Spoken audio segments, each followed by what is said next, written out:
So now we have a chapter that really brings Lily Collins down to earth. If you thought she had it all figured out, let me tell you, nobody has been ghosted more than Lily Collins.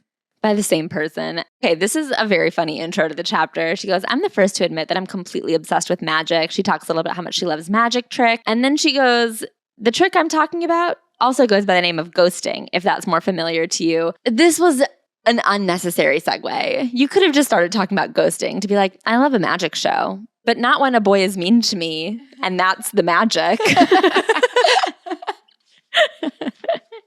She talks about a couple of times where she's been ghosted. And she's like, have you ever been ghosted? Well, I've been ghosted by the same person twice. And you're like, Lily, she is so sweet in that she's always trying to do the right thing. And that's what I love about her. So she'll like date this guy and then he ghosts her. And then she'll see him on the street and be like, that was so mean what you did to me. And he'll be like, I'm really sorry. I'll explain it all later. And she'll be like, okay, I'll meet you for coffee. And then she'll be like, can you believe when I showed up for coffee to hear his explanation for why he ghosted me? He never showed up. And then 2 years later, we saw each other at a party. So I talked to him again and he said that he had an explanation. So we met for drinks and then we started dating again because I think that he had changed. And then he ghosted me again. And it's like, Lily.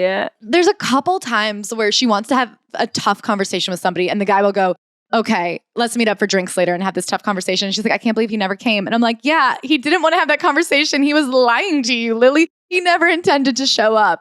I can't believe you believed him. I can't believe you thought a man who didn't respect you enough to break up with you normally would then respect you enough to sit and have a bad conversation with you face to face.